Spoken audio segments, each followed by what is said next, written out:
Hello बच्चों, मेरा नाम है मोहित और आपका स्वागत है हमारे यूट्यूब चैनल हिस्ट्री चैंपियन में। तो जैसा कि आप जानते हो, आपका जो पेपर होने वाला है हिस्ट्री ऑफ मॉडर्न इंडिया, आधुनिक भारत का इतिहास, आपके सामने 5th सेमेस्टर का पेपर है और कोई भी सेमेस्टर के विद्यार्थी हो आपका पेपर हो, उससे संबंधित आपके सामने कंप्लीट रिवीजन, जिसमें आपके सामने वन शॉट वीडियो है, जिसमें यूनिट फर्स्ट से लेकर unit first second third fourth और फिफ्थ सारी की सारी आपके सामने जितनी भी यूनिट है उसका सॉल्यूशन मैं करवाने वाला हूँ। इंपॉर्टेंट क्वेश्चन को कंप्लीट रिवीजन हो जाएगा मतलब आपके इसके अंदर।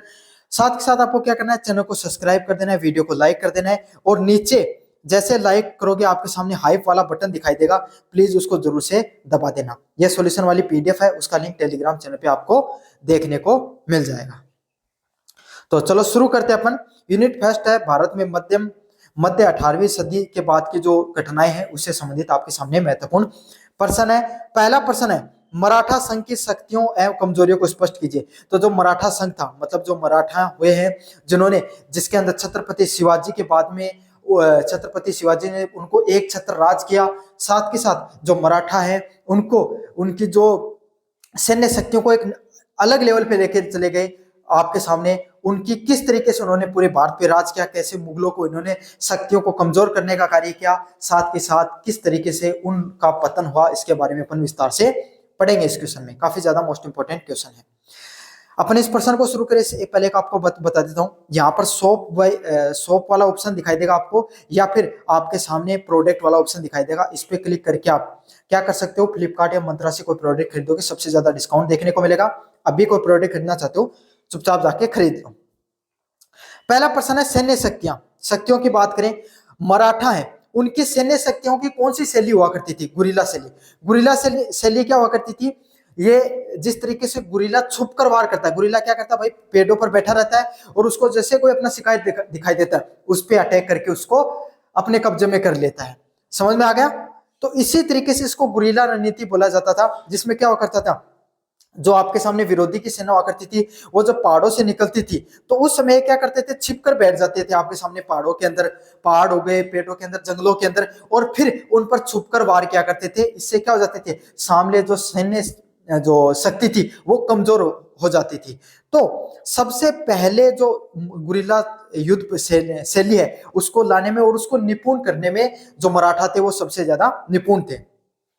इस शैली को सबसे ज्यादा आगे ले जाने में शिवाजी है, उन्होंने सबसे बड़ा योगदान दिया और धीरे धीरे इन्होंने क्या की, अपनी नियमित सेना बनानी शुरू कर दी। पहले छोटे छोटे आपके सामने टुकड़े में ग्रुप हुआ करते थे, वो क्या गुरिल्ला शैली के तहत जो सैन्य शक्ति होती थी उससे कमजोर करते थे।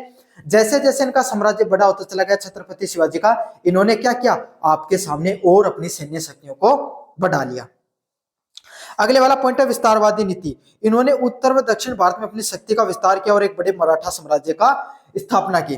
तो अगर अपन बात करें मराठाओं की तो शुरुआत इनकी आपके सामने गुजरात महाराष्ट्र वाले क्षेत्र से होती है और उसके बाद में मराठवाड़ा क्षेत्र से होती है और फिर धीरे धीरे आगे बढ़ते हुए मुगलों से ये सीधी टक्कर लेते हैं। उसके बाद में समझ में आ गया, आप औरंगजेब के खत्म होने के जो मृत्यु प्राप्त होने के बाद में इन्होंने सीधी टक्कर देनी शुरू की किनको, मुगलों को, और धीरे धीरे आपके सामने जो दक्षिण भारत की तरफ और उत्तर भारत की तरफ अपना जो स्थायित्व है उसको आप और आगे बढ़ाते चले गए। आर्थिक संसाधन, इन्होंने चौथ व सरदेशमुखी जैसे करों के माध्यम से विशाल राजस्व को एकत्रित किया। चौथ कर क्या होता है, चौथ को आपको नाम से पता चल गया, 1/4 मतलब 1/4 भाग। मतलब अगर आपके पास अगर कोई जमीन है उसमें अगर आपके सामने कुल 20 किलो अगर अनाज हुआ तो इन्होंने क्या क्या, 5 किलो गेहूं है वो किसको देना पड़ेगा, आपके सामने मराठाओं को देना पड़ता है। मतलब 1/4 भाग है वो कर के रूप में आपको देना होता था। साथ के साथ एक और कर लगाया इन्होंने, सरदेशमुखी। सरदेशमुखी कर कौन सा हुआ करता था, जिसमें से पूरे जमीन का 1/10वां भाग आपको देना होता था। मतलब 20 किलो अनाज में से 2 किलो अनाज आपको कर के रूप में राजा को देना होता था। तो इस प्रकार के जो कर प्रणालियों के माध्यम से राजस्व को एकत्रित किया। भाई कोई भी घर हो, जैसे आपका घर है, भाई घर चलाने के लिए सबसे जरूरी चीज क्या होता है, पैसा। तो पैसा कैसे आता है कोई भी राज्य के पास, कर के माध्यम से आता है। तो इन्होंने चौथ व सरदेशमुखी जैसी कर प्रणालियों को सदृढ़ तरीके से अपनाया और लगाया, जिससे क्यों आपके सामने राजस्व प्रणाली है वो बहुत ही ज्यादा मजबूत हुई। प्रशासनिक क्षमता, कुछ हद तक कुशल भू राजस्व और स्थानीय शासन प्रणाली हुआ करती थी। तो अष्टप्रधान जो शिवाजी के द्वारा, छत्रपति शिवाजी के द्वारा अष्टप्रधान एक व्यवस्था शुरू की गई, जिनमें इनके 8 मुख्य मंत्री हुआ करते थे, जो क्या करते थे, पूरी प्रशासनिक प्रणाली उसको संभालते थे। इसके बारे में अपन विस्तृत से आपके सामने और अलग वीडियो देखने को मिलेंगे, प्लेलिस्ट में उनका लिंक मिल जाएगा, वहां पे डिटेल में पढ़ाऊंगा। अभी रिवीजन कर लेते हैं, तो शॉर्ट में पढ़ा रहा हूँ सारी चीजें। तो इस प्रकार की जो भू राजस्व, जिसमें इन्होंने अलग अलग प्रकार की कर लगाए, और स्थानीय प्रशासन प्रणाली, अष्टप्रधान जैसी प्रणाली के माध्यम से इन्होंने क्या किया, पूरे जो इनका मराठा साम्राज्य था उसको एक अपने अलग स्तर पर ले जाने का कार्य किया। कमजोरियों की बात करें, केंद्रीय नेतृत्व का अभाव, पेशवाओं के पतन के बाद में संघ के विभिन्न प्रमुख।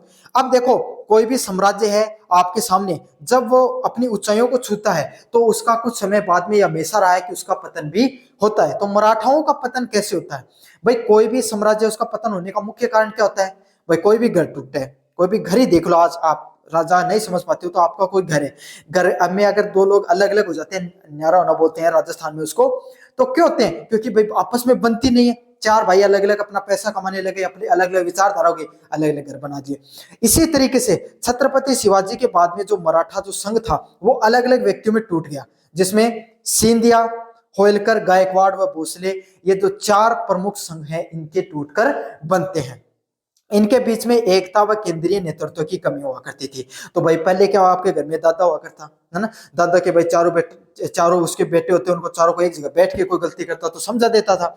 अब दादा रहे नहीं, अब 4 बेटे अलग अलग हो गए, किसी के मन में आए वो अपने हिसाब से करता है। तो वो उसी तरीके से आपके सामने मराठा संघ में भी देखने को मिली। मराठा संघ 4 भागों में टूट गया, और उसके बाद में इनमें एकता वैसी नहीं रही जैसे पहले के समय हुआ करती थी।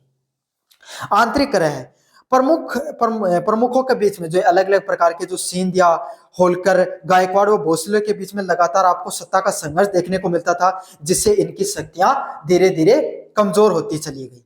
समझ में आ गया इनमें क्या देखने को मिलता था? आपके जो कलह है वो देखने को मिलता था, आपस में लड़ते रहते थे, एक दूसरे से ईर्ष्या की भावना रखते थे। भाई यही होता है आपके सामने, घर समाज में भी यही होता है, राजाओं के बीच में भी यही होता था। तो इससे क्या, धीरे धीरे पहले वाली जो शक्तियां हुआ करती थी मराठाओं के बीच में, वो नहीं रही। और जब कोई भी व्यक्तियों में फूट पड़ती है तो दूसरा तो उसका फायदा उठाता ही उठाता है। राष्ट्रीयता का भाव, मराठा साम्राज्य क्षेत्रीय था, इसका एक अखिल भारतीय राष्ट्रीय भावना का भाव था। तो अब क्या था भाई, मराठा जो, अब जैसे मुगल हुआ करते थे, अब मुगलों ने क्या भाई, जो भी दिल्ली की सल्तनत पे राज करता था वो ऑटोमेटिक ही क्या हो जाता था, पूरे भारत का राजा उसको घोषित कर दिया जाता था, उसका लगभग हर राज्य पर प्रभाव देखने को मिलता था। अब क्या था, मराठा क्या थे, पूरे भारत के बजाय एक क्षेत्र से प्रभावित रहते थे। एक क्षेत्रीय राजाओं के रूप में, उनको क्षेत्रीय साम्राज्य के रूप में देखे जाने लगा, जिससे क्या है, इनकी पूरे भारत पे पकड़ नहीं रही। तो ये भी एक बहुत बड़ा कारण रहा। आधुनिक सैन्य रणनीति का भाव, ब्रिटिशों के खिलाफ, भाई पहले तो मुगलों के खिलाफ तो इन्होंने जितने भी अभियान किए वो लगभग सफल रहे, कुछ असफल रहे, लेकिन मुख्यतः सफल रहे। लेकिन मार इन्होंने कब खाई? क्यों? जब अंग्रेज है वो अपनी आधुनिक तकनीक, बंदूक, तोप, इस प्रकार के हथियारों को लेकर उनके सामने आने लगे। तो इससे क्या, जो मराठा है उनके पास जो आधुनिक क्या नहीं था, ना परीक्षण था, ना रणनीति थी, ना उतने सक्षम वो हथियार रखते थे। तो ब्रिटिशों के खिलाफ इन्होंने इनका हार का सामना करना पड़ा। जनता का समर्थन, लगातार चौथ वसूलने व आंतरिक संघर्षों से आम जनता विमुख हो गई। भाई अब एक बात सोचो, सरकार आपसे टैक्स लेती रहे, विकास कार्य करे नहीं, आपस में प्रचार प्रसार में, भोग विलासिता में जो आपके सामने व्याप्त रहे, तो क्या जनता उनका साथ देगी? नहीं देगी। ऐसा ही देखने को मिला मराठा साम्राज्य में भी। क्या होने लगा, जनता है वो लगातार टैक्स तो देती रही, लेकिन राजा है उनको इतना विकास कार्य, वो उन्होंने साम्राज्य विस्तार का भी कार्य नहीं किया, जिससे क्या जनता उनसे धीरे धीरे आक्रोशित होने लगी, और मराठा साम्राज्य उसका धीरे धीरे पतन देखने को मिला। अगले वाले प्रश्न की बात करें, ब्रिटिश साम्राज्य के विस्तार व सुदृढ़ीकरण की प्रक्रिया का वर्णन कीजिए, विशेष रूप से बंगाल, मैसूर, अवध, सिंध व पंजाब के संदर्भ में। सारे संदर्भ बता रहा हूं, ये इनके बाकायदा अलग अलग प्रश्न बनते हैं, लेकिन एक बार आपको रिवीजन करा रहा हूं तो मोटा मोटा आपको एक साथ ही सारी चीजें मैं बता दूंगा। जो प्रश्न आपके लिए इंपॉर्टेंट है ज्यादा, वो आपको डिटेल में बताऊंगा मैं। सबसे पहले अगर अपन देखें तो बंगाल के अंग्रेजों ने किस तरीके से भारत पे राज किया, वो पूरी प्रक्रिया है इसके अंदर, जिसमें जो प्रमुख संघ हुआ करते थे पहले, जैसे बंगाल, मैसूर, अवध, और इन्होंने सिंध पर किस प्रकार से राज किया, इस पे प्रश्न देखने को मिलते हैं। लेकिन अगर मैं आपके सामने, जो आपका टीचर अब आपके एग्जाम में जो प्रश्न पूछेगा या प्रोफेसर, प्लासी का युद्ध, बक्सर का युद्ध लिख के ले लो, प्रश्न आएगा इस टॉपिक से। मराठा वाला प्रश्न आए ना आए, प्लासी व बक्सर से एक प्रश्न देखने को जरूर से मिलेगा आपके एग्जाम में। अभी बता रहा हूं, अभी से इस प्रश्न को अच्छे से करके चले जाना। इसको, इन दोनों को अच्छे से पढ़ा देता हूं मैं। सबसे पहले अपन बात करते हैं प्लासी के युद्ध की। तो देखो होता क्या है, अंग्रेज क्या करते हैं, अंग्रेज सबसे पहले आपके सामने जो बंगाल है उस क्षेत्र पे अपना प्रभाव जमाना शुरू करते हैं, अपनी कंपनी को स्थापित करते हैं। तो उस क्षेत्र में वो जो बंगाल का नवाब हुआ करता था उसको बहला फुसला के अपनी बातों में लेकर क्या कर लेते हैं, बंगाल का जो क्षेत्र होता है, बंगाल बिहार और उड़ीसा का जो क्षेत्र होता है, उस क्षेत्र के अंदर आपके सामने कर मुक्त, आपके सामने जो व्यापार करने की अनुमति ले लेते हैं। मतलब क्या करेंगे कि भाई टैक्स भी नहीं देंगे और यहाँ पर कर सकते हैं। लेकिन अंग्रेज तो अपनी नीति के हमेशा ही चालाक थे। उन्होंने क्या किया, वो खुद तो कर मुक्त कार्य करते थे, लेकिन उनके साथ भारतीय व्यापारी होते थे ना, उनको भी अपने सारे कर मुक्त व्यापार कराना शुरू कर दिया, टैक्स चोरी करने लगे। मतलब ये बात वहां के नवाब है आपके सामने, जो सिराजुद्दौला है, उनको पता चलती है। सिराजुद्दौला को जैसे ये बात पता चलती है, वो क्या करते हैं, वो अंग्रेजों को समझाते हैं भाई आप ऐसा बिल्कुल भी मत कीजिए, आप हमें टैक्स दीजिए, और अगर आप खुद तो नहीं दो तो कम से कम भारतीय लोगों को तो ऐसा करने से आप रोके, ताकि क्योंकि हमारा जो खुद की जो भाई कोई भी नवाब होता है उसको अपना राज्य भी चलाना होता है, उसे टैक्स के माध्यम से चलता है। टैक्स नहीं आएगा तो कैसे काम चलेगा, पोर्ट वाला क्षेत्र था। तो ये अंग्रेज उनकी बात नहीं मानते और उनको इग्नोर कर देते हैं। तो सिराजुद्दौला क्या करते हैं, आपके सामने एक जो विलियम फोर्ट हुआ करता था बंगाल कोलकाता के अंदर, विलियम फोर्ट, वहां पर जाते हैं और अपनी सेना ले जाकर अंग्रेजों को हरा देते हैं और विलियम फोर्ट को अपने कब्जे में कर लेते हैं। और वहां पर लगभग 146 अंग्रेज हुआ करते थे। उन अंग्रेजों को कब्जे में लेकर इन्होंने एक कमरे में बंद कर दिया। कमरा कहते हैं कि घुटन भरा था, जिस कारण लगभग आपके सामने जो कम 26 अंग्रेज हैं, अंग्रेजी जो सैनिक थे या वहां पे जो कार्य करने वाले व्यक्ति थे, वो मृत्यु को प्राप्त हो जाते हैं। संख्या आपके विवादास्पद है, कुछ ज्यादा व कम हो सकती है, अलग अलग व्यक्ति इसको अलग अलग कहते हैं।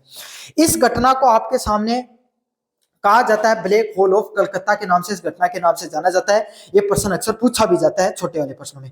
इस घटना के बाद अंग्रेज जब वो सिराजुद्दौला के खिलाफ हो जाते हैं, पूर्ण रूप से वो समझ लेते हैं कि सिराजुद्दौला हमारे खिलाफ है, अब हमें इसको निपटाना पड़ेगा।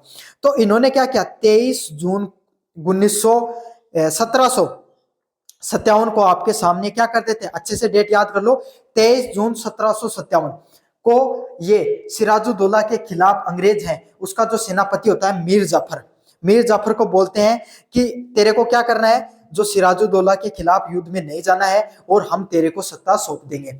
अगर तू नहीं जाएगा युद्ध लड़ने तो ये आराम से हट जाएगा सिराजुद्दौला और हम तेरे को नवाब बना देंगे वहां के। सिराजुद्दौला है वो उसकी बात मान लेता है अंग्रेजों की, और सिराज जो मीर जाफर बात मान लेता है, और सिराजुद्दौला है वो इस युद्ध में, प्लासी के युद्ध में हार जाता है 1757 में। उसके बाद में क्या होता है, जो मीर जाफर है उसको वहां का नवाब बना दिया जाता है। ये तो थी पूरी की पूरी प्लासी की घटना। मुझे उम्मीद है कि आपको अच्छे से समझ में आ गई होगी।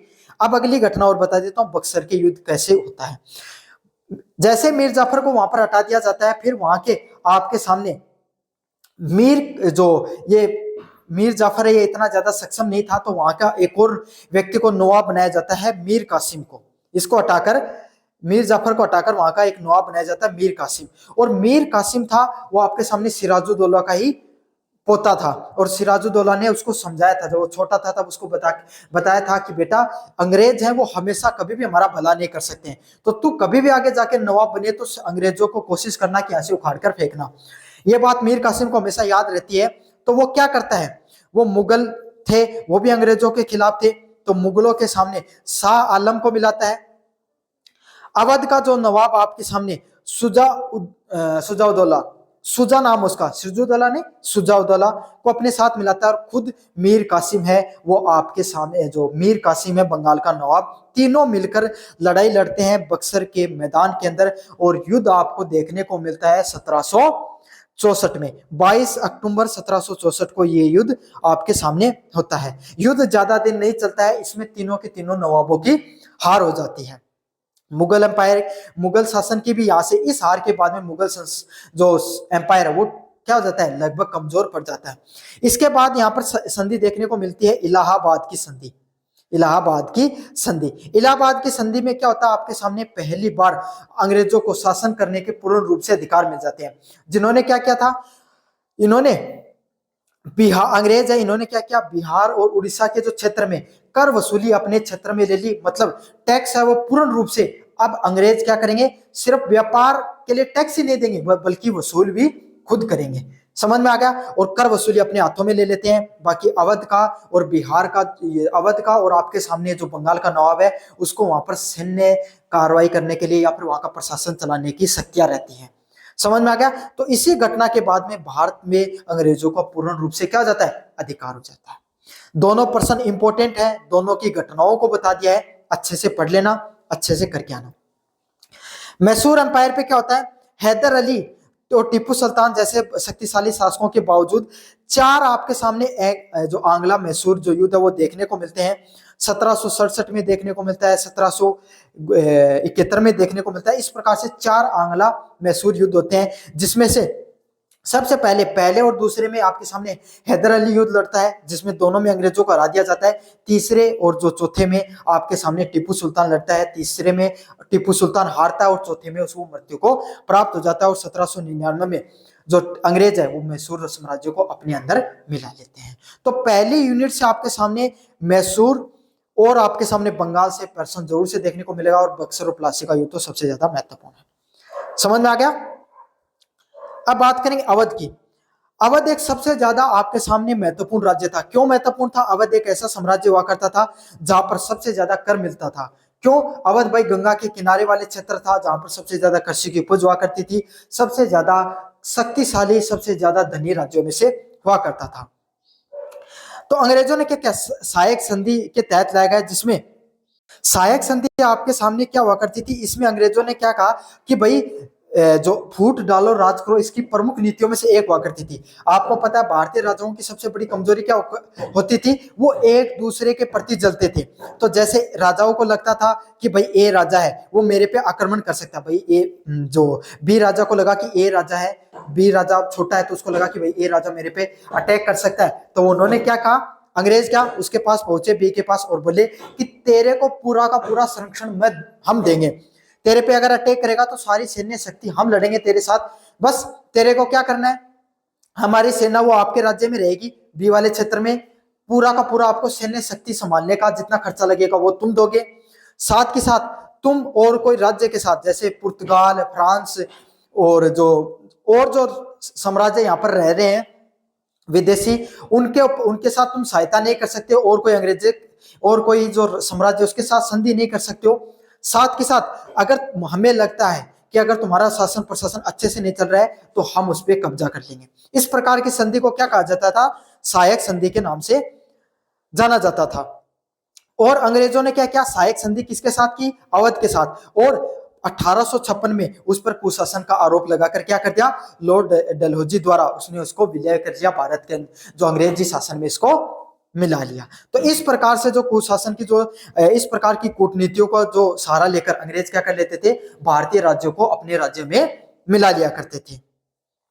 सिंध प्रांत की बात करें, 1873 में लॉर्ड एलन बेरो के अधीन ब्रिटिशों ने इसे सैन्य बल के रूप में कब्जा कर लिया। तो सिंध साम्राज्य पे इन्होंने कैसे कब्जा किया, 1843 में लॉर्ड जो आपके सामने एलन बेरो के अधीन में इन्होंने आक्रमण में नेतृत्व में इन्होंने सिंध प्रांत पे लड़ाई लड़ी और वहां पर इन्होंने कब्जा कर लेता है। और उस उत्तरी पश्चिमी जो सीमा है, सिंध का क्षेत्र कहां पर है, जो आपके सामने पाकिस्तान वाला क्षेत्र है, जो उधर वाले क्षेत्र जो एकदम अंतिम वाला इराक वाला क्षेत्र जहां पर अपनी अंतिम सीमाएं पहुंचती हैं, वहां पर इन्होंने अपना कब्जा कर लिया और अपनी जो सैन्य शक्तियां उनको मजबूत किया और क्षेत्र पर भी उनका पूरा अधिकार हो गया। पंजाब की बात करें, पंजाब के सबसे जो शासक, जो सबसे समर्थ, सबसे शक्तिशाली राजा हुआ करते थे महाराजा रणजीत सिंह। महाराजा रणजीत सिंह के साथ क्या की जाती है, संधि की जाती है, जिसमें बहुत ही शक्तिशाली राजा हुआ करते थे महाराजा रणजीत सिंह ने, जिन्होंने अंग्रेजों के साथ अलग अलग प्रकार की संधि की। सबसे पहले संधि करते हैं 1806 में आपके सामने अंग्रेजों के साथ, जिसे लाहौर संधि के नाम से भी जाना जाता है। इस संधि में आपके सामने क्या देखने को मिलता है, जो रणजीत सिंह कहते हैं कि भाई मैं होलकर जो साम्राज्य है उसको जो राज्य है उसको मैं अपने अधीनता से छोड़ देता हूं, आप अंग्रेज है वो मेरे पे आक्रमण नहीं करेंगे। तो अंग्रेज वो वादा करते हैं भाई हम आप पर आक्रमण नहीं करेंगे। अंग्रेजों को रणजीत सिंह की शक्तियों से वाकिफ भी थे, इसलिए वो उन पर वैसे भी आक्रमण नहीं करना चाहते थे।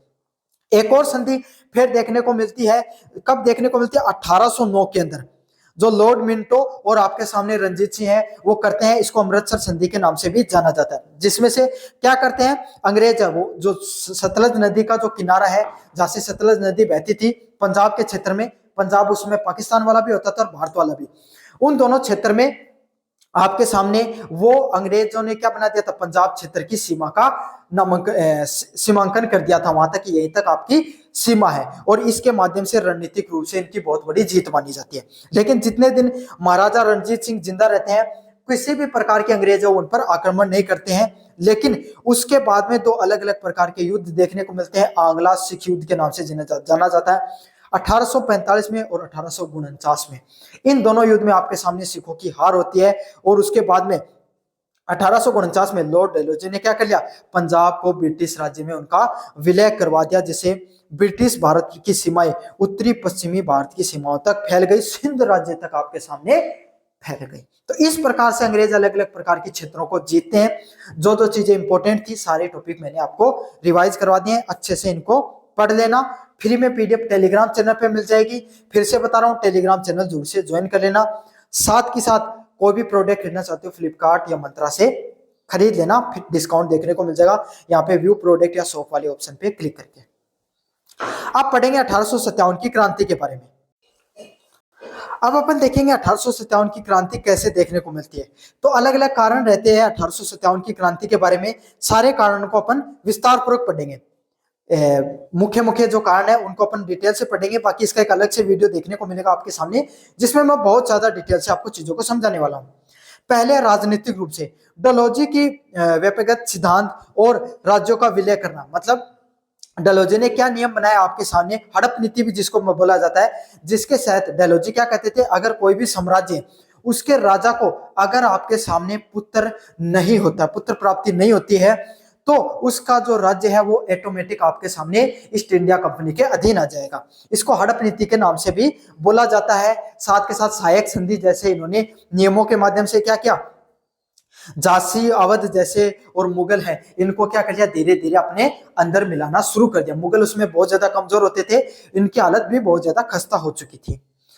अलग अलग प्रकार की रणनीतियों की बात करें, ब्रिटिशों ने जैसे स्थायी बंदोबस्त, जैसे स्थायी बंदोबस्त हो गई, महालवाड़ी हो गई, इस प्रकार की जो आपके सामने कर प्रणालियां इन्होंने जो लगाई, जिससे क्या है जो आपके सामने प्रजा है, जो जनता है वो उसमें बहुत ज्यादा आक्रोशित थी। जितना टैक्स, जितना लोग कमाई नहीं करते थे उससे ज्यादा अंग्रेज उनसे क्या कर लेते थे, आपके सामने टैक्स लिया करते थे। साथ के साथ जो टैक्स होता था भाई, अगर सरकार अपन से 40 रुपए ले रही है तो उसको कम से कम 20-30 रुपए तो बाहर देश में लगाए। ये क्या करते थे, 40 रुपए लेकर 40 के 40 कहा कर भेज देते थे, 30-35 रुपए अंग्रेज इंग्लैंड भेजते थे। ये समझ लो 20 रुपए तो इंग्लैंड भेज देते थे, 10 रुपए खुद पे खर्च कर लेते थे, 5-10 रुपए आपके सामने सैन्य गतिविधियों में और 1-2 रुपए भारतीय लोगों को खर्च किया जाता था। तो पूरा का पूरा रुपया है, इन्होंने रुपया था, पैसा था जो कर के माध्यम से इन्हें मिलता था, उसको इन्होंने भारत पे लगाने के बजाय अपने भोग विलासिता पे, अपने आप के विकास पे लगाया। भारतीय लोगों का बिल्कुल भी इन्होंने विकास का ध्यान नहीं रखा। साथ के साथ कुटीर उद्योग का विनाश और बेरोजगारी जैसी समस्याएं भारत में फैलती हुई दिखाई देने लगी।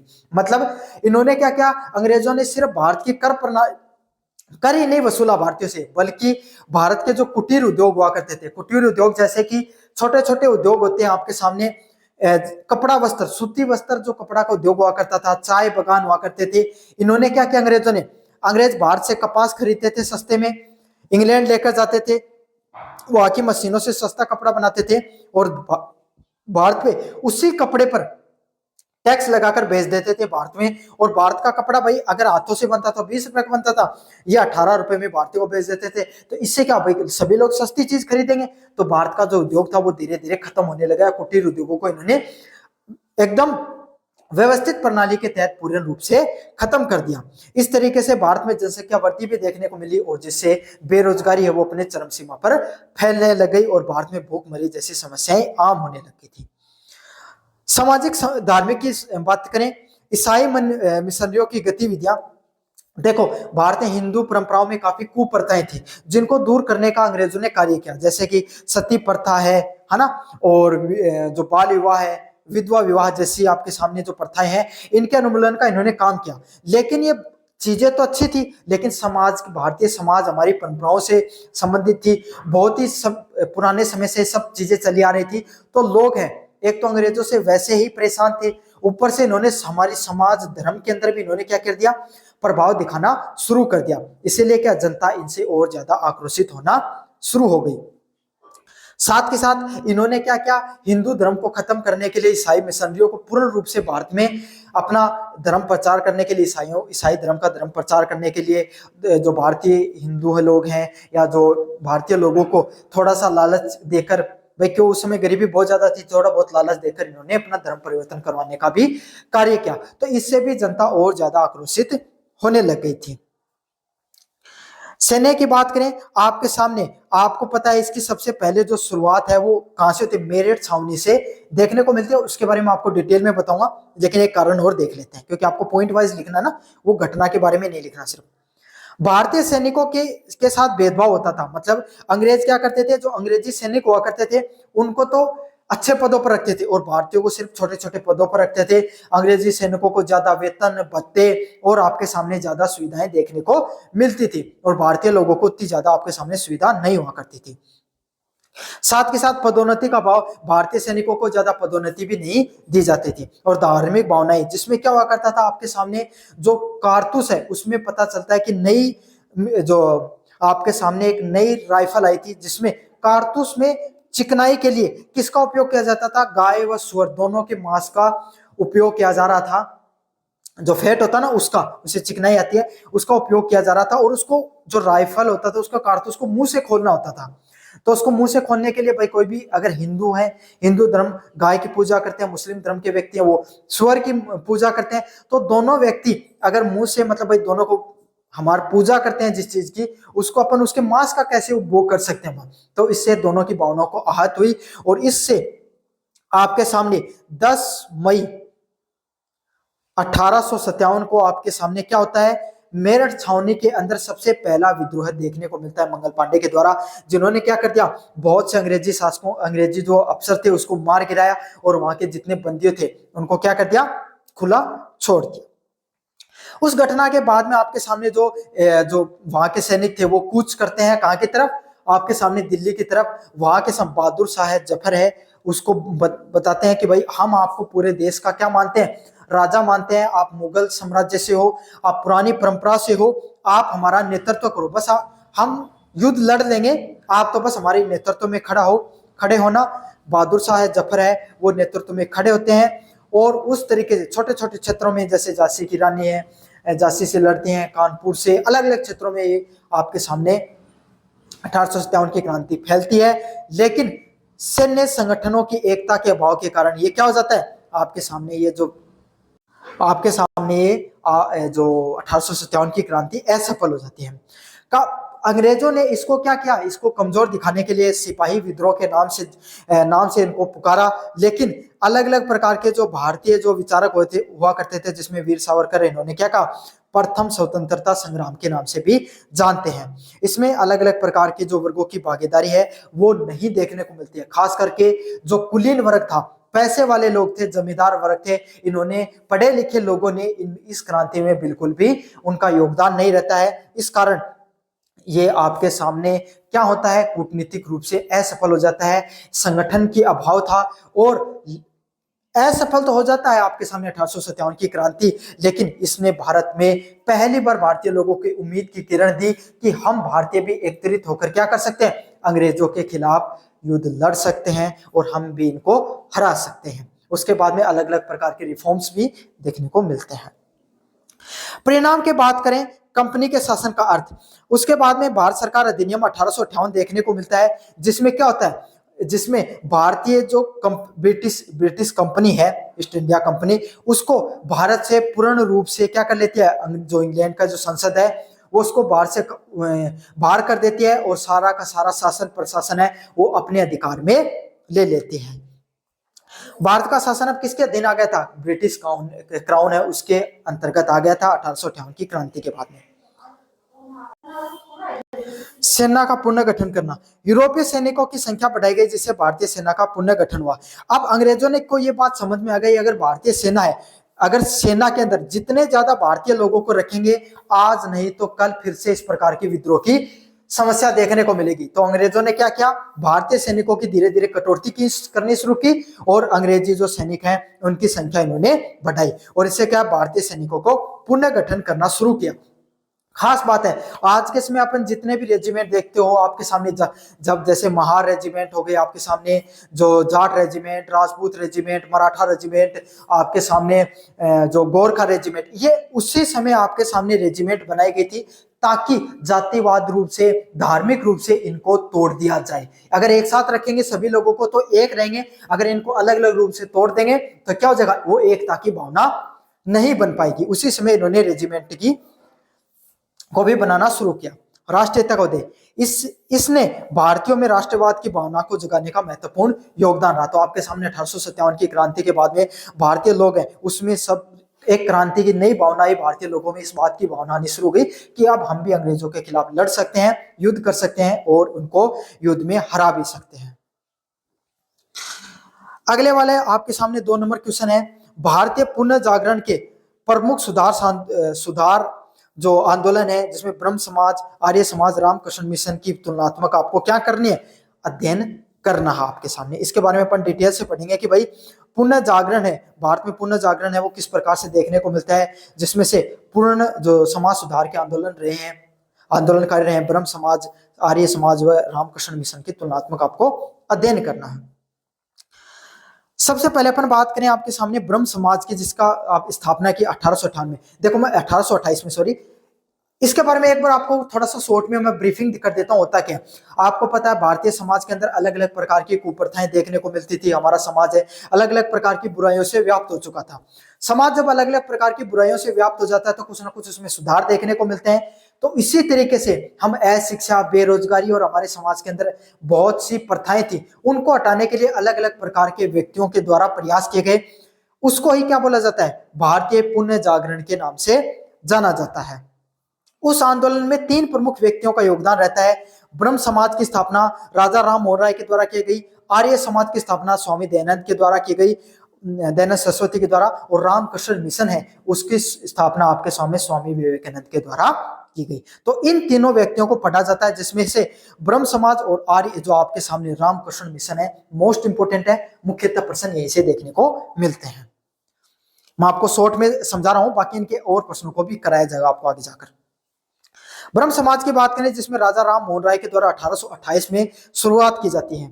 क्या उद्देश्य रहता है? हिंदू धर्म में एकेश्वरवाद का प्रचार करना, मूर्ति पूजा, बहुदेववाद और अनावश्यक रूप से कर्म कांड है उनका है विद्रोह करना। तो हिंदू जो धर्म है उसमें जो किसकी बात की गई भाई? भारतीय जो हिंदू धर्म है उसमें मूर्ति पूजा को मुख्य रूप से ज्यादातर क्या किया जाता है? ज्यादातर लोग हैं वो मानते हैं भाई मूर्ति की पूजा करने का कार्य करते हैं। अब इससे क्या है? समाज अलग अलग भावनाओं में, विचारों में बट जाता है। तो राजा राम मोहन राय ने कहा कि ईश्वर सिर्फ एक है, कण कण में व्याप्त है। मूर्ति पूजा का इन्होंने विरोध किया। साथ के साथ आपके सामने बहुदेववाद और अलग अलग प्रकार के बलि देना, स्त्रियों के खिलाफ अलग अलग प्रकार के आपके जो सती प्रथा जैसी कुप्रथाएं थी, इसके खिलाफ इन्होंने प्रमुख रूप से आवाज उठाने का कार्य किया। बाल विवाह हो गई, जातिवाद जैसी जो प्रथाएं थी जिसमें आपके सामने जो समाज को थोथला बना दिया था, आपके सामने कमजोर कर दिया था, उसके खिलाफ इन्होंने आवाज उठाने का कार्य किया। स्वरूप की बात करें, तर्कवादी पश्चिमी विचारों से प्रभावित थे। ये बात करते थे कि हमें अपनी सभ्यता को मानना चाहिए, हमारी सभ्यता सबसे अच्छी है, हमारी शिक्षा सबसे अच्छी है, लेकिन साथ के साथ हमें जो पश्चिमी शिक्षा है उसको भी अपनाना चाहिए। पश्चिमी शिक्षा के ऊपर भी अपने को काम करना चाहिए। आगे वाले समय में तकनीकी व पश्चिमी शिक्षा जिसमें विज्ञान की बात है उसको भी अपनाना जरूरी है। जो उस समाज में उच्च वर्ग तक सीमित था, इन्होंने आधुनिकरण व सामाजिक सुधारों की नींव की।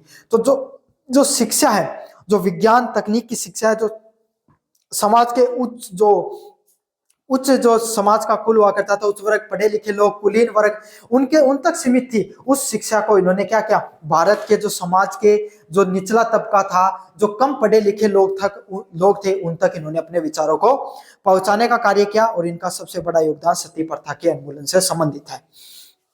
समझ में आ गया? छोटे रूप में पढ़ा रहा हूं, इन सब प्रश्नों को डिटेल में भी पढ़ाया जाता है। वो आपके सामने प्लेलिस्ट का लिंक दूंगा, वहां पर जाकर जरूर से पढ़ लेना। डिटेल में एक एक प्रश्न पढ़ाऊंगा मैं आपको। आर्य समाज की बात करें, जहाँ पे स्वामी दयानंद सरस्वती के द्वारा 1875 में आर्य समाज की स्थापना की गई थी। इनका उद्देश्य था वेदों की ओर लौटो, इनके द्वारा नारा दिया गया था। देखो, स्वामी दयानंद सरस्वती थे, पूर्ण रूप से वेदों को मानते थे। इन्होंने कहा जो हमारी सभ्यता वो कौन सी है, वैदिक सभ्यता है। वेदों में जो बात कही गई है, जैसे कि मूर्ति पूजा का ये पूर्ण रूप से खंडन करते थे। इनका साफ साफ कहना था कि मूर्ति पूजा ने क्या कर दिया, हमारे समाज को बांट दिया है। साथ के साथ ये इन्होंने क्या किया था, इन्होंने एक शुद्धि आंदोलन भी चलाया था। शुद्धि आंदोलन क्या था, जिसमें जो अंग्रेजों की जो मिशनरियों के द्वारा ईसाई धर्म में कुछ लोग परिवर्तित होकर चले गए, मुगलों के या जो अंग्रेज जो आपके सामने मुस्लिम आक्रांताओं के कारण कुछ लोग मुस्लिम धर्म में अपने आप को बदल लिया, तो उन लोगों को फिर से हिंदू धर्म में लाने के लिए इन्होंने एक शुद्धि आंदोलन चलाया। जिसमें क्या करते थे, एक यज्ञ का आयोजन किया गया, जिसमें जो लोग अपना फिर से धर्म का परिवर्तन करना चाहते हैं, हिंदू धर्म में आना चाहते हैं, उनको धर्म परिवर्तन करवा के फिर से हिंदू धर्म करवाया गया था।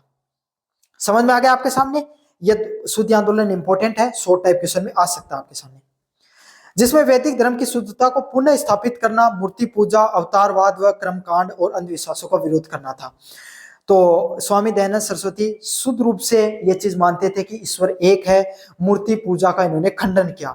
कर्मकांड जैसे कि यज्ञ करना, बलि देना, इस प्रकार की जो घटनाएं हुआ करती थी, इनके खिलाफ इन्होंने पूर्ण रूप से इन्होंने विरोध किया। जितने भी अंधविश्वास हुआ करते थे, खास करके समाज में धर्म से संबंधित, इन्होंने इन पर खुल के चर्चा की। जितने जो आपके सामने अलग अलग प्रकार की धर्म सभाओं का आयोजन किया, जिससे भारतीय लोगों को, जो हमारे समाज को जागरूक करने का कार्य किया। अगले वाला पॉइंट है अधिक आक्रमणकारी। शुद्धि आंदोलन चलाकर अन्य धर्म से हिंदुओं को वापस अपनी जो सभ्यता उसमें बदला। मैंने आपको बता दिया, शुद्धि आंदोलन में इन्होंने क्या किया, फिर से अपने जो सभ्यता थी उसमें बदलने का कार्य किया। इन्होंने स्वदेशी शिक्षा, दयानंद एंग्लो वैदिक स्कूल और सामाजिक समानता पर जोर दिया। तो इन्होंने क्या किया, इन्होंने भारतीय सभ्यता की जो हमारी जो सभ्यता है, जो शिक्षा है, उसको जो आपके सामने जो पश्चिमी जो विज्ञान की शिक्षा थी, तकनीक की शिक्षा है, उसके साथ जोड़कर इन्होंने एक एंग्लो वैदिक स्कूल का निर्माण किया।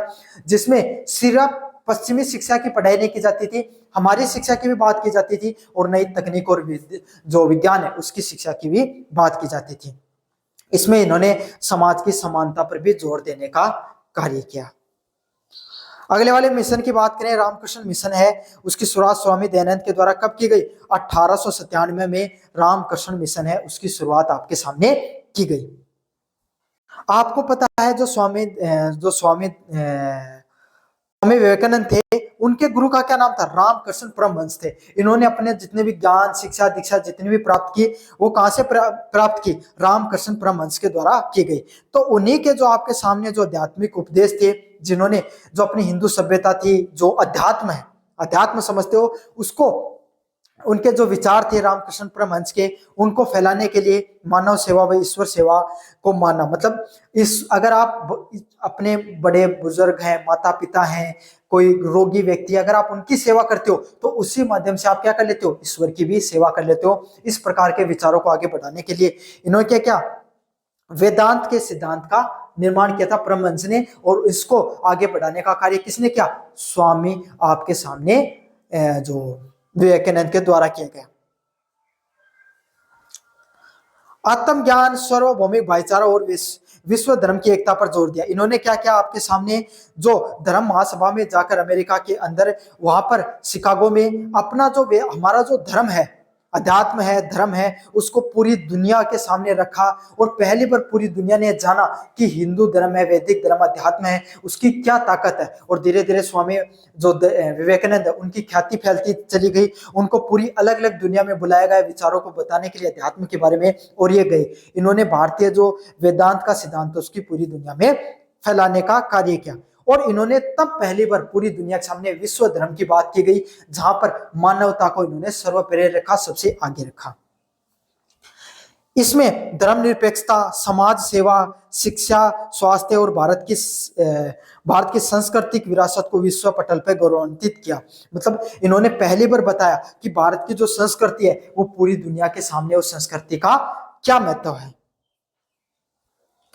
तुलनात्मक ढंग से बात करें, ब्रह्म समाज पश्चिमी तर्कवाद से प्रभावित नहीं था, वही आर्य समाज वैदिक शुद्धता पर बल देता था। मतलब ब्रह्म समाज है वो किस पे ज्यादा आपके सामने महत्व करता था, वो पश्चिमी तर्कवाद से प्रभावित नहीं था, बल्कि आर्य समाज की वैदिक शुद्धता की बात करता था। मतलब तर्क से ज्यादा अध्यात्म पे जोर दिया जाता था कि हम अपने अपने विचारों के माध्यम से, अपनी शुद्धता के माध्यम से हम कैसे जीवन में आगे बढ़ सकते हैं। रामकृष्ण मिशन ने आध्यात्मिक विकास के साथ साथ मानव सेवा पर भी जोर दिया। तो रामकृष्ण परमहंस का मानना यह था कि सिर्फ भक्ति करने से जीवन में कुछ नहीं होगा, आप मानव सेवा के माध्यम से भी क्या कर सकते हो, जीवन में आगे बढ़ सकते हो। साथ के साथ तीनों ने सामाजिक बुराई का विरोध किया तथा भारतीय समाज को आधुनिक बनाने में क्या की, महत्वपूर्ण भूमिका निभाई। तो जो आपके सामने तीनों की तीनों व्यक्ति हैं, चाहे स्वामी दयानंद सरस्वती हो, चाहे आपके सामने राजा राम मोहन राय हो, और चाहे रामकृष्ण परमहंस के मिशन को आगे बढ़ाने वाले स्वामी जो विवेकानंद हो, तीनों ने क्या किया, भारतीय समाज को पहली बार एक नई विचारधारा से जोड़ा, आधुनिक विचारधारा से जोड़ने का कार्य किया। यूनिट नंबर आप अपन बात करें थर्ड की तरफ, भारतीय राष्ट्रीय आंदोलन के प्रथम चरण की बात करेंगे, जहां पर यूनिट नंबर थर्ड में अब अपन ने देख लिया है किसके बाद, 1800 शताब्दी के बाद। अब अपन 1800 शताब्दी के अंतिम चरण और 19वीं शताब्दी की तरफ बढ़ रहे हैं, जहां पर भारतीय जो लोगों में स्वदेशी की भावना जागृत हो रही है, और हम क्या करें, स्वतंत्रता आंदोलन की तरफ अब धीरे धीरे बढ़ते हुए जा रहे हैं।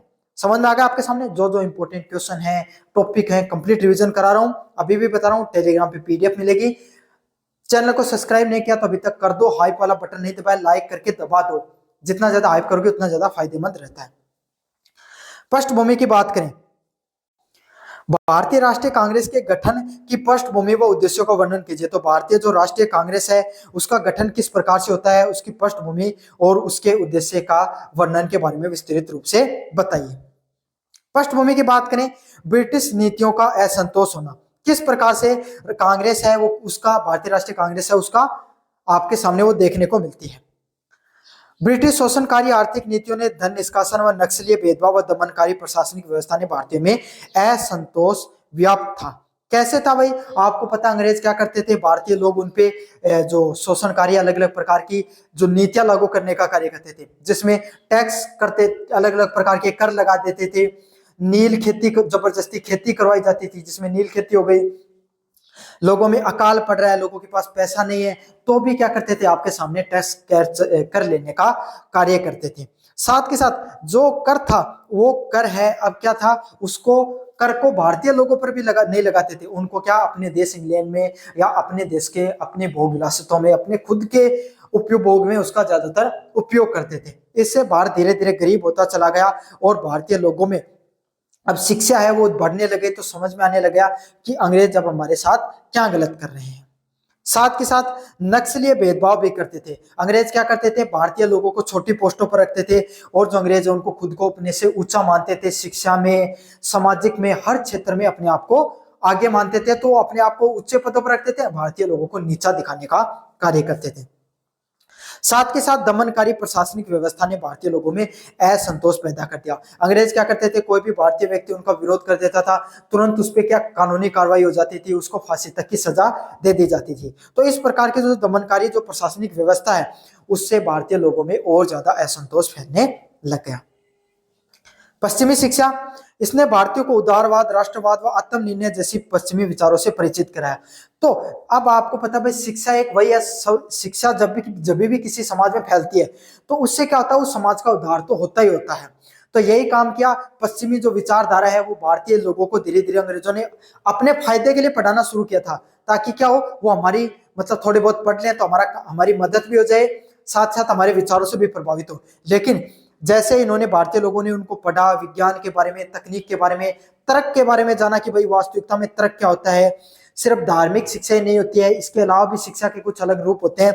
तो भारतीय लोग हैं उदारवाद के बारे में जाना, मतलब किस प्रकार के समाज में फ्रांस है, इटली है, आपके सामने यहाँ की क्रांतियां होनी शुरू हुई, कैसे मार्क्सवाद से संबंधित जो सिद्धांत है, खैर वो तो बाद में है, लेकिन इटली, फ्रांस, अमेरिका की क्रांतियों के बारे में भारतीय लोगों ने पढ़ा।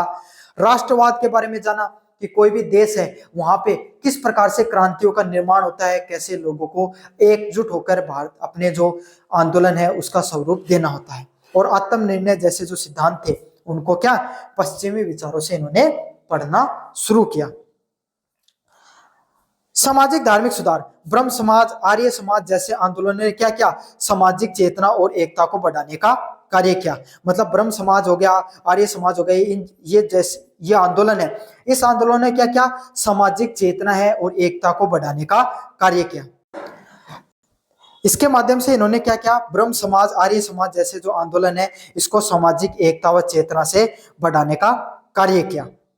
भारत में आपके सामने अलग अलग प्रकार के विचारक है वो देखने को मिले। राजा राम मोहन राय हो गए, आपके सामने जो स्वामी विवेकानंद हो गए, इन्होंने नए विचारधारा को भारतीय लोगों के सामने पेश किया, भारतीय लोगों को समझाया कि हमारे कुप्रथा है उनको हटाओ समाज से, हमें धार्मिक रूप से किस प्रकार से एक रहना है, साथ के साथ आधुनिक शिक्षा को किस प्रकार से ग्रहण करना है। तो इससे जो ये जो आंदोलन हुए इससे सामाजिक चेतना फैली भारतीय लोगों में, साथ के साथ एकता को भी बढ़ाने का कार्य किया।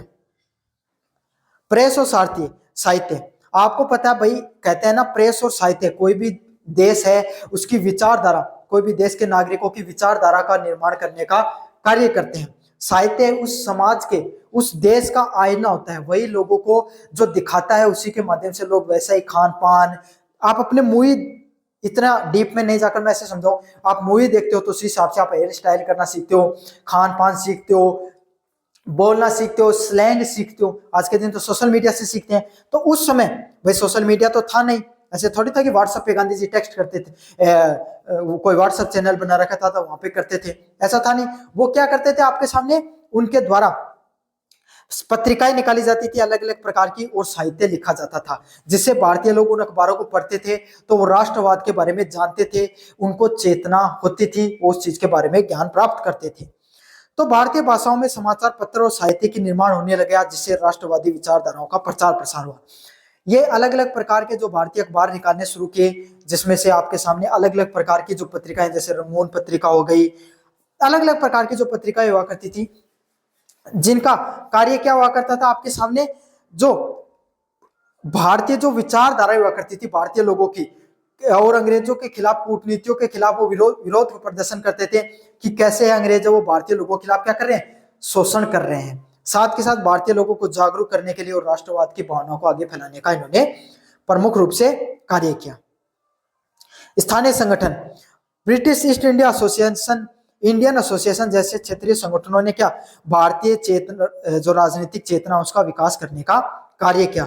तो ब्रिटिश ईस्ट इंडिया एसोसिएशन हो गई, इंडियन एसोसिएशन हो गई, जैसे जो क्षेत्रीय संगठन है, इन्होंने क्या क्या राजनीतिक चेतना है उसके निर्माण करने का, विकास करने का कार्य किया। ये तो थे प्रमुख कारण कि राष्ट्रीय कांग्रेस की स्थापना क्यों होती है। अब कैसे होती है ये देखते हैं आपके सामने।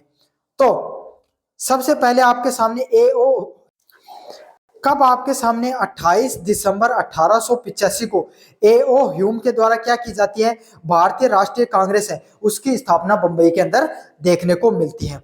और ये एक ऐसा मंच था जिन्होंने क्या किया, भारतीय लोगों को एकजुट करने का कार्य किया। इसके क्या क्या उद्देश्य थे, बहुत ज्यादा महत्वपूर्ण प्रश्न, अच्छे से कर लेना, ऐसे प्रश्न आएगा कांग्रेस से।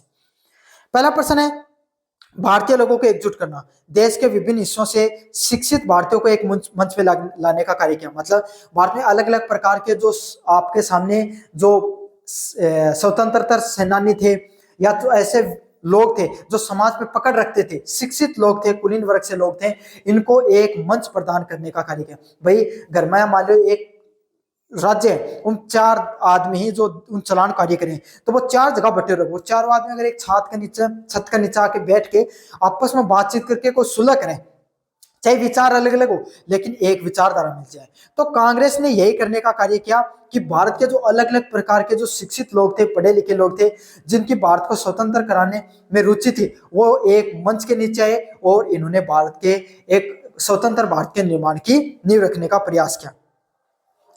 जनमत तैयार करना, सार्वजनिक समस्याओं पर भारतीय लोगों के विचारों को संगठित करना और सरकार तक पहुंचाना।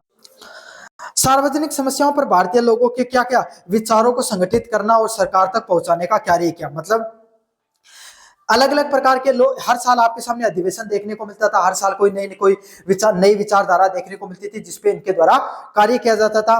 भारतीय विचारों को, जो समस्याएं हैं उनको, समस्याओं का समाधान करना है, किस तरीके से उस पर क्या किया जाता था, अमल किया जाता था और कार्य किया जाता था। राजनीतिक जागरूकता, लोगों में राजनीतिक चेतना व राष्ट्रवाद की भावना विकसित करना। सभी लोग, अलग अलग प्रकार के जो नेता हैं, स्वतंत्रता सेनानी अलग अलग क्षेत्र से आते थे, वो किसी एक एजेंडे पर काम करते थे, अधिवेशन में उस पर बात होती थी और उसी एजेंडे को आपके सामने आगे फैलाया जाता था। जैसे स्वदेशी आंदोलन की शुरुआत हुई तो अलग अलग प्रकार का जो स्वदेशी आंदोलन का अधिवेशन निकला, भारत में अलग अलग प्रकार के स्वतंत्रता सेनानी अपने अपने क्षेत्र में गए, उन्होंने अलग अलग स्वरूप से क्या क्या उस जो आंदोलन उसको आगे बढ़ाने का कार्य किया। उसी तरीके से अलग अलग क्षेत्र से अलग अलग लोग आते थे, वो क्या करते थे, अपनी जो राजनीतिक चेतना है और राष्ट्रवाद की भावना है उसको अपने क्षेत्र में फैलाने का कार्य करते थे। जो कांग्रेस के माध्यम से एक मंच था वो, एक तरीके से। प्रतिनिधित्व की मांग, भारतीयों के लिए प्रशासन व विधायी परिषदों की अधिक प्रतिनिधित्व की मांग करना। कांग्रेस के जो जितने भी जनप्रतिनिधि वहां पर इकट्ठे होते थे, अब उनको समझ में आने लग गया था, अगर हमें भारत में स्वतंत्रता प्राप्त करनी है तो हमें राजनीतिक रूप से सक्रिय होना पड़ेगा, अंग्रेजों के साथ हमें क्या करना पड़ेगा, राजनीति में आना पड़ेगा। तो अंग्रेज धीरे धीरे क्या किया, भारतीय जो लोग थे उन्होंने जो सार्वजनिक मंच था भारतीय राष्ट्रीय कांग्रेस, वहां से अंग्रेजों के सामने पेशकश रखी कि अब हमें जो विधायी परिषद है जहां पर आप फैसले करते हो, वहां पर हमें और ज्यादा प्रतिनिधित्व देने की मांग की। इसी से आपके सामने जो भारत सरकार अधिनियम 1919 में आपके सामने भारतीय लोगों को और ज्यादा प्रतिनिधित्व देखने को मिलता है। दोस्ती का बढ़ावा देना, विभिन्न क्षेत्र, धर्म व जातियों के बीच में मैत्रीपूर्ण संबंध भी बढ़े। भाई कोई मंच के नीचे कोई किस धर्म से था, कोई किस क्षेत्र से था, कोई अलग जातियों से था, सभी लोग एक साथ मिलकर वहां पर बैठने लगे, एक दूसरे के बारे में विचार जानने लगे। जब जो उन सभी लोगों की अपनी अपनी लड़ाई थी, अब वो एक जगह इकट्ठी होकर एक समाज के, एक भारतीय लोगों की लड़ाई बन गई थी। तो इसका भी बहुत ज्यादा प्रभाव हुआ। सेफ्टी वॉल सिद्धांत, कुछ इतिहासकारों ने कांग्रेस की स्थापना ब्रिटिश के लिए एक सेफ्टी वॉल के रूप में कार्य की ताकि वे बढ़ते असंतोष का नियंत्रण किया। जो इसके विरोधी लोग होते हैं वो कांग्रेस के लिए कहते हैं कि अंग्रेजों ने ही कांग्रेस की स्थापना की, जिससे क्या करते थे, जिसके अगर जो भारतीय लोगों में जो असंतोष फैल रहा था उसको कम करने के लिए इसको स्थापना की गई है। इसको सेफ्टी वॉल सिद्धांत के नाम से जाना जाता है। गांधी जी के नेतृत्व में भारतीय राष्ट्रीय आंदोलन की प्रमुख विशेषताओं को विश्लेषण करना है और आपको असहयोग आंदोलन, सविनय अवज्ञा आंदोलन और भारत छोड़ो आंदोलन को अच्छे से पढ़ लेना। देखो मैं वाला प्रश्न है, इसमें आपको तीनों आंदोलनों के बारे में नहीं पढ़ा रहा हूं, लेकिन आप एक बार अच्छे से पढ़ लेना।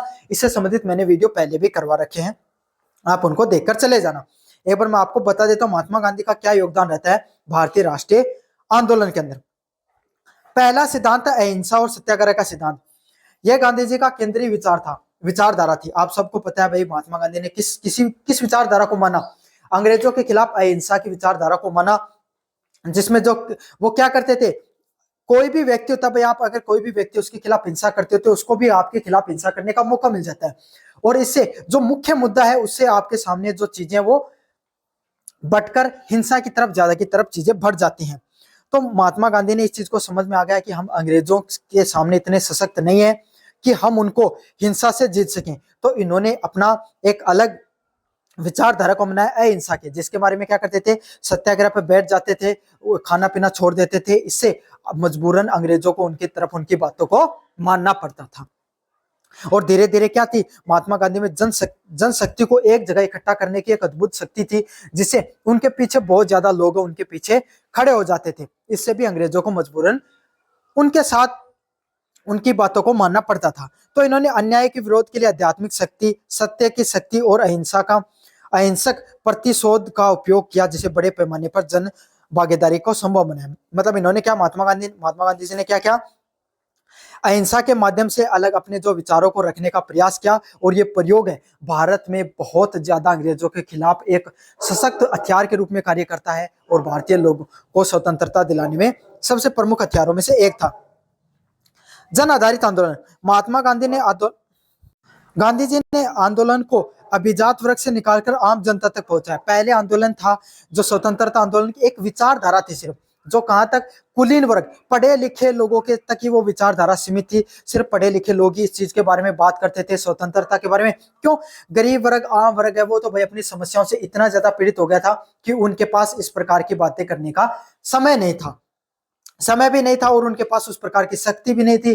काफी लोगों को शिक्षा के कारण ज्ञान नहीं था। लेकिन महात्मा गांधी ने अपने आंदोलनों के माध्यम से लोगों को एक जगह इकट्ठा करना शुरू किया, जहां से चाहे पढ़े लिखे लोगों, चाहे गरीब वर्ग हो, किसान, मजदूर, महिलाओं और समाज के वंचित वर्ग से तक इन्होंने क्या किया, अपने जो संघर्ष को पहुंचाया। क्यों? इनके जो संघर्ष हुआ करता था, आंदोलन हुआ करते थे, वो बहुत ही सरल व सुगम होते थे।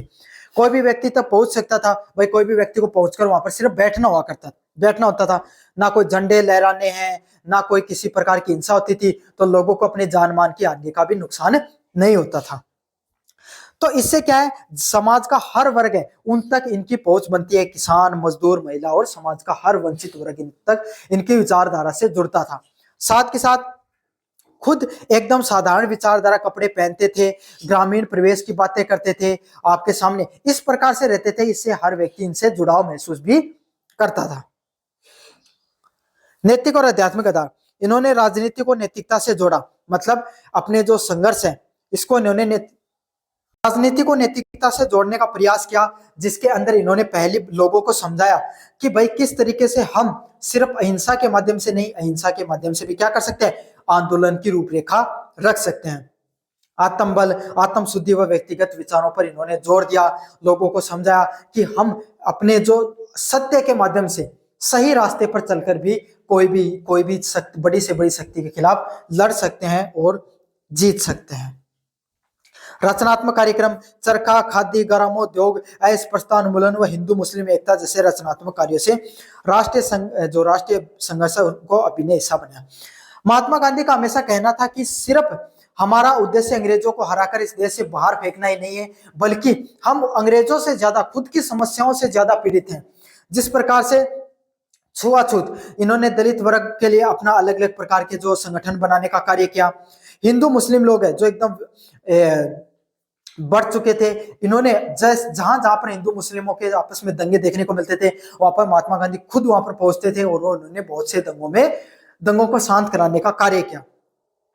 भारतीय लोगों को इस चीज का महसूस कराया कि हमें जो ये अंग्रेजी जो सभ्यता है, अंग्रेज सिर्फ भारत छोड़कर चले जाएंगे, इससे ही हम आजाद नहीं होंगे। हमें अंग्रेजी जो चीजें हैं हमारे, उनको त्याग करना होगा, हमें स्वदेशी चीजों को अपनाना होगा। इसीलिए वो खुद की आपके सामने जो खादी है उनको बढ़ावा देने का उद्योग देते थे। ग्रामीण उद्योगों की बात करते थे। आज भी भारत में बेरोजगारी जैसी समस्या सबसे मुख्य समस्या है। महात्मा गांधी 1930-35 में इन्होंने ये कहना शुरू किया था कि हमें हर व्यक्ति को जीवन में कोई ना कोई ऐसी स्किल है, ऐसा कार्य सीखना चाहिए जिससे वो क्या अपना घर का खर्चा है, खुद का खर्चा उठा सके। और आज के समय सबसे बड़ी समस्या है कि आज तक हम उनकी इस विचारधारा को नहीं अपना पाए। साथ के साथ चरखे के माध्यम से भारतीय लोगों को खादी वस्त्र के महत्व के बारे में बताने का इन्होंने कार्य किया। तो इन्होंने सिर्फ अंग्रेजों के खिलाफ ही लड़ाई लड़ने का कार्य नहीं किया, बल्कि भारतीय समाज में व्याप्त बुराइयां, कमजोरियां, उस पर भी इन्होंने व्यवस्थित रूप से कार्य करने का काम किया। यह थे आपके सामने यूनिट नंबर 3। अब बढ़ेंगे यूनिट नंबर 4, जहां पर स्वतंत्र भारत के बारे में अपन विस्तृत से पढ़ाई करेंगे, जिसमें पहले व्यक्ति है जिसमें सुभाष चंद्र बोस के द्वारा भारतीय राष्ट्रीय सेना आईएनए की क्या भूमिका, उसके बारे में विस्तार से पढ़ेंगे। अपन सुभाष चंद्र बोस की अगर अपन बात करें तो सुभाष चंद्र बोस हैं, ये भारतीय स्वतंत्रता संग्राम के जो सबसे क्रांतिकारी नेताओं में से एक हुआ करते थे।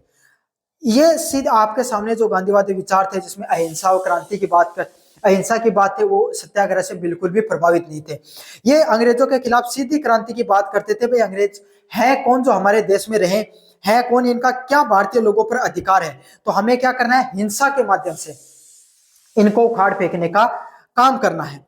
तो इस प्रकार के विचारधारा को इन्होंने आगे बढ़ाने का कार्य किया। इसमें इन्होंने भारतीय राष्ट्रीय सेना है आईएनए, इंडियन नेशनल आर्मी, उसका निर्माण किया। इसके बारे में किस किस प्रकार से निर्माण किया विस्तृत रूप से पढ़ेंगे। सुभाष चंद्र बोस भारतीय स्वतंत्रता संग्राम के आपके सबसे प्रमुख क्रांतिकारी व्यक्तियों में से एक हुआ करते थे, जिन्होंने तुम मुझे खून दो मैं तुम्हें आजादी दूंगा, इस प्रकार के नारा इनके द्वारा दिया गया था। कांग्रेस है उस समय के द्वारा, जो कांग्रेस के जो नरम दल था, जिसमें गांधीवादी विचारों को जो मानते थे, जो अंग्रेजों के सामने क्या करते थे, निवेदन करके, पत्र व्यवहार विचारों के माध्यम से क्या करके अपना बात मनवाने का कार्य करते थे अंग्रेजों से, वो सफल नहीं हो रहा था। बहुत दिनों से सभी लोगों को ये दिखाई दे रहा है कि अंग्रेज वो भारत छोड़ने का नाम ही नहीं ले रहे हैं, हमें आजादी देने का कार्य ही नहीं कर रहे हैं। तो इस प्रकार के विचारों से वो पूर्ण रूप से असहमत हो गए और इन्होंने 1941 में क्या किया, इस प्रकार के विचारधारा से असंतोष होकर भारत छोड़ने का संकल्प लिया और वहां से वो क्या किए, जर्मनी और जापान की सहायता से भारत को आजाद कराने का प्रयास किया। क्यों जर्मनी और जापान की सहायता क्यों ली, क्योंकि वो उस समय आपके सामने शीत युद्ध का काल चल रहा था। इस समय जर्मनी और जापान है वो आपके सामने किसके खिलाफ थे, इंग्लैंड के जो ब्रिटिश साम्राज्य है उसके खिलाफ थे। तो इसकी सहायता से, भाई दुश्मन का दुश्मन क्या होता है, दोस्त होता है, इसीलिए ये जर्मनी व जापान की सहायता लेकर क्या की, भारत को आजाद कराने का प्रयास किया। यहाँ पर वो 1943 के अंदर कहां पर पहुंचते हैं, सिंगापुर पहुंचते हैं और वहां पर आजाद हिंद सरकार की स्थापना की और यहाँ पे भारतीय राष्ट्रीय सेना का नेतृत्व संभाला। तो वहां पर आजाद हिंद सरकार नामक एक संगठन है उसका निर्माण किया, आजाद हिंद फौज का भी निर्माण किया और वहां पर भारतीय राष्ट्रीय जो सेना थी, जो पहले जिसका निर्माण हो चुका था, उसके नेतृत्व को संभालने का कार्य किया। आईएनए जिसने भारतीय युद्ध बंदी शामिल थे, इन्होंने जापान के साथ मिलकर ब्रिटिश भारतीयों के खिलाफ लड़ाई लड़ी और अंडमान निकोबार के द्वीप समूह पर कब्जा कर लिया। इसमें कौन थे, भारतीय बंदी, जो अलग अलग जगह पर जो बंदी बना लिए गए थे या द्वितीय विश्व युद्ध के अंदर, प्रथम विश्व युद्ध के अंदर जो बंदी थे, जिन्हें युद्ध कौशल के बारे में ज्ञान था, उन लोगों ने क्या किया, उन लोगों को एक जगह एकत्रित किए, संगठित हुए और इन्होंने क्या किया, इन्होंने लड़ाई लड़ी और अंडमान निकोबार द्वीप समूह इस पर क्या किया, कब्जा कर लिया। हालांकि आईएनए सैन्य रूप से सफल नहीं हो पाई, लेकिन इसका योगदान मनोवैज्ञानिक रूप से प्रेरणादायक रहा। भाई एक तरफ महात्मा गांधी या भारतीय लोगों के द्वारा अलग अलग प्रकार के आंदोलनों के माध्यम से देश को क्या आजाद कराने का प्रयास चल रहा था, वहीं आजाद हिंद फौज ने सैन्य रूप से भी अंग्रेजों को कमजोर करने का कार्य रहा। ये पूर्ण रूप से उस रूप से तो सफल नहीं हो पाए जैसी उनकी विचारधारा थी, लेकिन कुछ हद तक इन्होंने मनोवैज्ञानिक रूप से कमजोर करने का कार्य किया। आईएनए के सैनिकों पर चले मुकदमे ने पूरे भारत में देशभक्ति व ब्रिटिश विरोधी भावना को चरम सीमा पर पहुंचा है। तो आईएनए के जो सैनिकों को पकड़ लिया जाता था, उस पर दमनकारी अलग अलग प्रकार की जो कानून लगाकर उनको फांसी पर लटकाया गया। इस चीज को पूरे देश ने देखा और इससे क्या विरोध की भावना अंग्रेजों के खिलाफ और ज्यादा फैली, जिससे भारत की स्वतंत्रता प्रक्रिया वो और तेज हुई, जिससे क्या है धीरे धीरे भारत में स्वतंत्रता आंदोलन है वो और ज्यादा मजबूत होता है। बोस ने सहस्त्र संघर्ष के माध्यम से स्वतंत्रता प्राप्त करने का एक वैकल्पिक धारा भी प्रस्तुत की। तो पहले लोगों को समझाया कि किस तरीके से संघर्ष के माध्यम से भी हम एक व्यवस्थित ढंग से संघर्ष के माध्यम से भी हम क्या कर सकते हैं, अपन स्वतंत्रता प्राप्त कर सकते हैं। यह था पहला प्रश्न। अगले वाले प्रश्न को और पढ़ लेते हैं, आखिरी और इंपॉर्टेंट प्रश्न ये वाला भी।